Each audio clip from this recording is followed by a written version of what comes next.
The desert planet of Orcs IV stretched out in a harsh, unforgiving landscape of cracked earth and jagged rocks.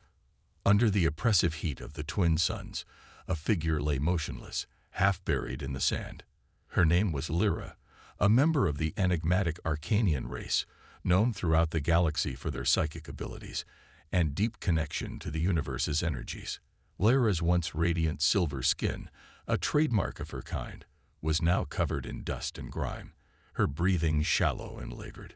She was barely alive, her body marred by cuts and bruises, remnants of a fierce battle that had left her stranded and alone. Her eyes fluttered open, revealing the deep, starry blue. Pain rippled through her body as she tried to move, a low groan escaping her lips. She could feel the heat of the suns searing her exposed skin, the dryness of the air burning her throat with every breath. She was on the brink of despair when she heard a faint sound in the distance, a rhythmic crunching of footsteps on the rocky ground. A silhouette emerged from the mirage of heat, approaching steadily. As the figure drew closer, it became clear that this was a human, a species rarely seen in this remote part of the galaxy. The human was tall, clad in a worn-out spacesuit, his face partially obscured by a visor. His name was Captain Marcus Hale, an explorer from Earth, marooned on this desolate planet after his ship suffered a catastrophic malfunction. Marcus stopped a few paces away, his eyes scanning the injured alien with a mix of caution and concern. He had heard stories about the Arcanians. Some said they were peaceful philosophers, others claimed they were dangerous and unpredictable. But right now, all he saw was a creature in pain. He took a deep breath and stepped forward, his voice soft but firm. "Can you hear me? I'm here to help." Lyra's eyes widened, her senses still disoriented from her wounds. She could barely understand his words, but the tone was unmistakable. She nodded weakly, trying to form words, but her throat was too dry to speak. Marcus knelt beside her, pulling out a small flask from his utility belt. He carefully poured a few drops of water into her mouth, watching as she swallowed with difficulty. "Just hold on," he murmured, glancing around at their barren surroundings. He knew he needed to get her to shelter soon, or neither of them would survive the planet's brutal environment. As he checked her injuries, his mind raced with questions. How did she end up here? What happened to her? And more importantly, how were they going to get out of this mess together? Marcus had managed to carry Lyra to a small cave he had discovered earlier, its entrance partially concealed by overgrown thorny vines.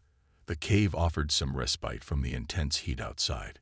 He laid her down on a soft patch of sand and immediately went to work, using the limited medical supplies he had salvaged from his crashed ship. Lyra winced as he cleaned a particularly deep wound on her leg, but her gaze never left his face. She was trying to read him, understand him, and figure out his motives. Trust was a rare commodity in her world, especially between species that barely knew each other. Marcus sensed her hesitation and tried to offer a reassuring smile. "I know this hurts, but it's going to be okay," he said gently, continuing his work. "I've seen worse, believe me." Lyra finally found her voice, though it was weak and strained. "Why? Why are you helping me?" Marcus paused, considering her question. "I guess, because no one deserves to die alone out here," he replied. "And maybe, because I'd like to think someone would do the same for me." For the first time, a flicker of a smile appeared on Lyra's lips. It was a small gesture, but it was enough to build a fragile bridge of trust between them. As the hours passed, Marcus shared stories of Earth, its blue oceans, green forests, and the vast cities filled with life. Lyra listened intently, her pain momentarily forgotten as she was transported to a world so different from her own. The cave grew darker as night fell, the temperature dropping sharply. Marcus built a small fire with what little fuel he had left. He noticed Lyra shivering and quickly took off his jacket, placing it over her. "You'll need this more than I do," he said. Lyra looked up, surprised by his kindness. "Thank you, Marcus," she whispered, her voice still barely audible, but filled with a growing warmth.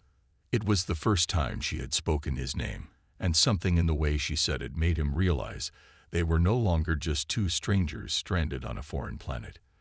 They were allies now, bound by circumstance and a shared will to survive. Morning came with a harsh, cold light filtering through the cracks in the cave walls. Lyra was feeling slightly better, though her wounds were still far from healed. Marcus had spent the night keeping watch, his eyes heavy with exhaustion, but his mind sharp and focused. "We need to find a way off this planet," he said, breaking the silence. "There has to be a ship or a signal station somewhere nearby. Do you have any idea where we might find one?" Lyra shook her head slowly. "I don't know. My ship was destroyed in the battle. I barely managed to escape before it crashed. But there might be a station in the northern mountains. If we can get there, we might have a chance to call for help." Marcus nodded, standing up and stretching his stiff muscles. "Then that's where we're headed. But we'll need to move fast. The suns will make it impossible to travel once they're fully up." He helped Lyra to her feet, supporting her weight as they began their journey. The terrain was treacherous, filled with sharp rocks and deep crevices, but Marcus moved with determination, guiding Lyra carefully. She marveled at his strength and resilience, qualities she hadn't expected to find in a human. As they walked, Lyra started to feel a strange sense of camaraderie growing between them. She had always believed her people were superior, but Marcus's courage and kindness were challenging those beliefs. He was different, stubborn, yes, but also compassionate in a way that defied logic. They trekked for hours, stopping only when Lyra needed to rest. The journey was grueling, but they pushed on, driven by the hope that somewhere beyond those mountains, a chance for survival awaited them. As the sun sank behind the jagged mountains, casting long, eerie shadows over the landscape, Jack and Kara sat within their makeshift shelter, the air tense with anticipation. The faint hum of distant machinery was a constant reminder of the Varnian encampment just beyond the horizon. They knew the only way to secure their freedom was to make a bold move, one that required both cunning and courage. "We can't keep hiding," Jack said, his eyes fixed on the alien device Kara had modified into a crude communication scanner. "If we're going to survive, we need to take the fight to them. But we need more information first." Kara nodded, her features sharp in the dim light. "The Varnians are methodical, but they are also overconfident. They believe they have subdued this planet and anyone on it. That could be our advantage." They spent the next hour crafting a plan. Kara used her knowledge of the Varnians' tactics and technology to map out the layout of the enemy encampment, marking key points: the command center, the weapons depot, and, crucially, the energy shield generator that protected the base from any external attack. Jack leaned over the map, his brow furrowed in concentration. "We need to disable that generator first," he muttered. "Without it, their defenses will be exposed, and we might stand a chance to sneak in and gather what we need." Kara's silver eyes glinted in the low light. "Agreed. I'll need to get close to their main control terminal to deactivate it, but we will have to create a distraction to draw their security forces away." Jack thought for a moment. Then a grin spread across his face. "Leave the distraction to me. I've got a few tricks up my sleeve."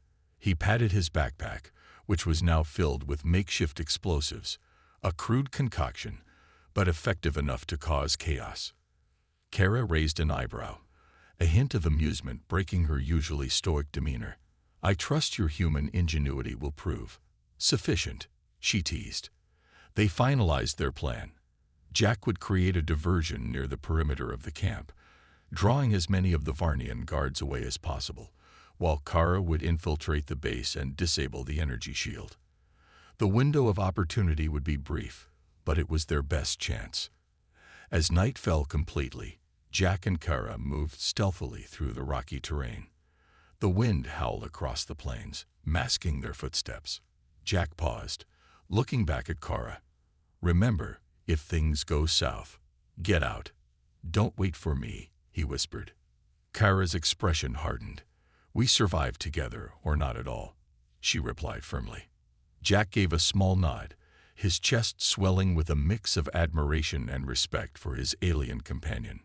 He turned his focus back to the task at hand and crept toward the perimeter.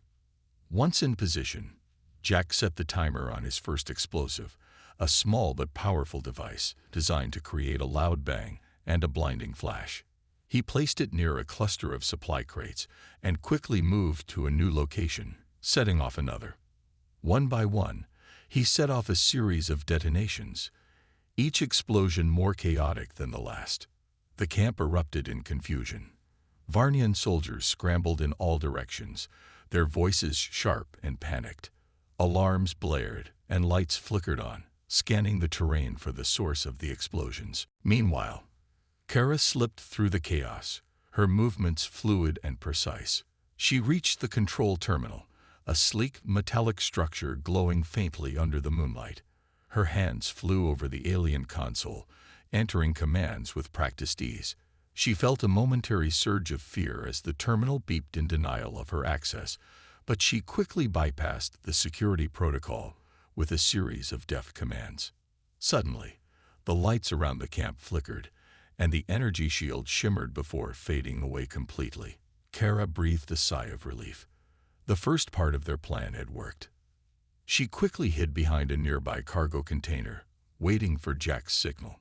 Moments later, she saw a flare shoot into the sky, their prearranged signal that Jack was still safe and had completed his part of the plan. Kara moved quickly, knowing their time was limited. She approached the weapons depot, intending to grab whatever technology they could use.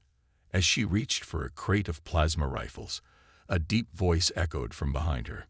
"Stop right there," a Varnian guard barked, raising his weapon. Kara froze, slowly turning to face the guard. Her mind raced, calculating her options. The guard's eyes widened in recognition as he saw her. You're supposed to be dead," he sneered. With lightning speed, Kara lunged forward, disarming the guard with a swift strike to his wrist. She grabbed his weapon and aimed it at his chest. "Guess again," she whispered, pulling the trigger. A burst of blue energy shot from the weapon, and the guard crumpled to the ground. Kara quickly moved to gather the supplies. She knew Jack would be making his way to the rendezvous point, and they had to get out before more guards arrived. She grabbed as many weapons and supplies as she could carry and sprinted back toward their meeting point. She reached the designated spot and saw Jack waiting for her, his face smeared with dirt but otherwise unharmed. "Nice work," he said with a grin. "Looks like you got what we needed." Kara nodded. "We need to move quickly. The Varnians will regroup soon, and they won't be happy to find their shield down and their weapons depot raided." Jack chuckled. "Let's not stick around to find out." He gestured toward the distant mountains. "There's a cave system up ahead. It might give us some cover while we plan our next move." With a final glance at the smoldering Varnian camp, they turned and ran, vanishing into the darkness of the night, with the promise of new dangers and new possibilities lying ahead. The cave system was a labyrinthine network of tunnels and hidden chambers that extended deep into the mountains. Jack and Kara moved swiftly through the shadows, their footsteps echoing softly against the cold stone walls. As they ventured deeper, the sounds of the Varnian camp faded, replaced by the eerie silence of the underground. They reached a wide cavern and paused to catch their breath. Jack glanced around, noticing the natural formations that seemed almost sculpted by some ancient hand. "This place is incredible," he whispered, wiping sweat from his brow. "But we need to keep moving. They'll be on our trail soon enough." Kara nodded, her senses alert. "Agreed. We should find a defensible position and prepare for a fight. They won't give up easily now that we've hit them where it hurts." Jack reached into his backpack, pulling out the remaining explosives. "We still have these," he said, a determined glint in his eye. "If we use them wisely, we can create a trap, force them into a bottleneck." Kara studied the cavern, her keen eyes assessing the terrain. There, she pointed to a narrow passage that led deeper into the cave system. "If we lure them through that tunnel, We can collapse it behind them with the explosives. It won't stop them all, but it will slow them down." Jack grinned.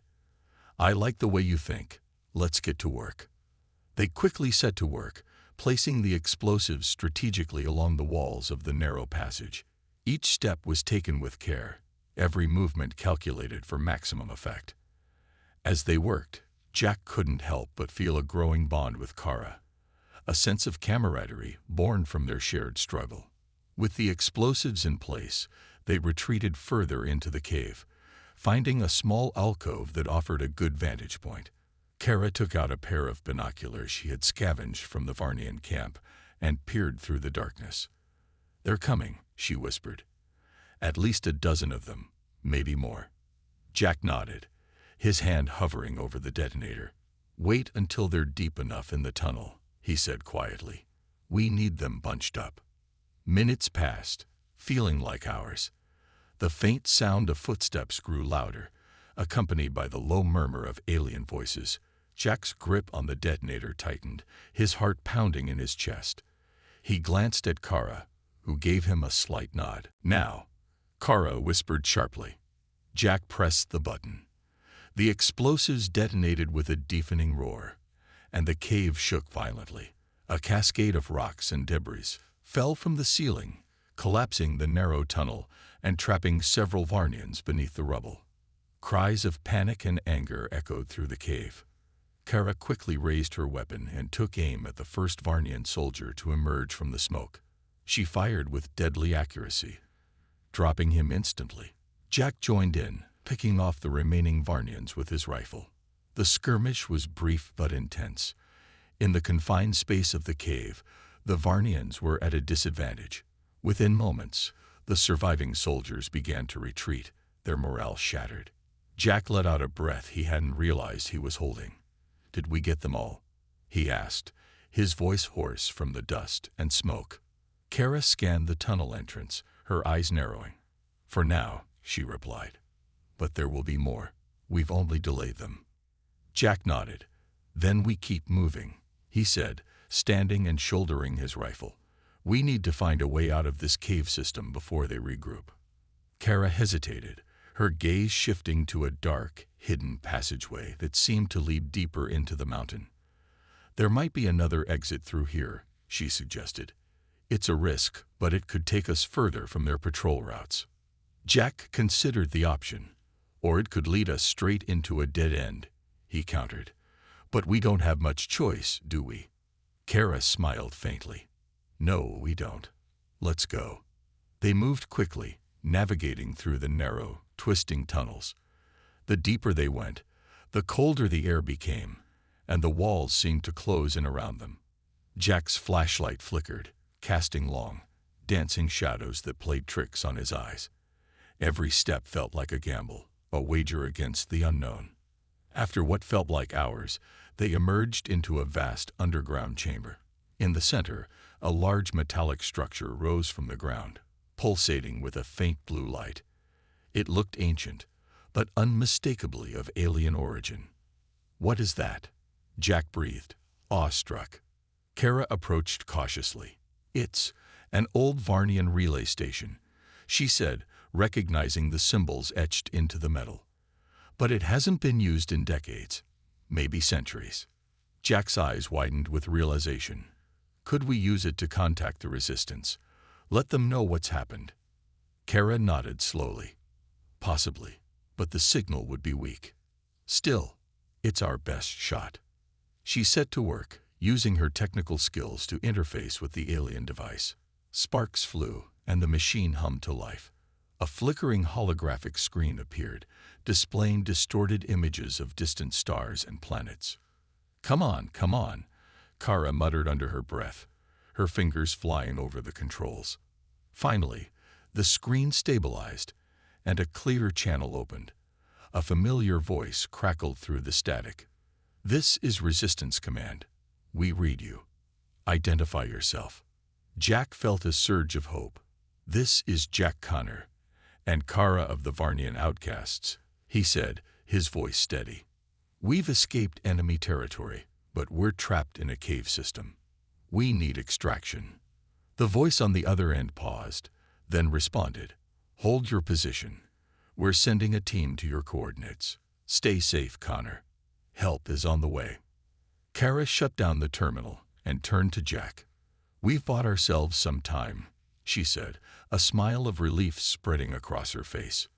"Now we just have to survive until they get here." Jack nodded, feeling a wave of exhaustion wash over him. "We will," he replied, his tone resolute. "Together." As they waited in the darkness, the faint sound of approaching footsteps echoed once more in the distance. Jack and Kara exchanged a determined look. The final stand was coming, and they were ready. The fight wasn't over, but for the first time in a long while, they had something they hadn't felt in a long time: hope.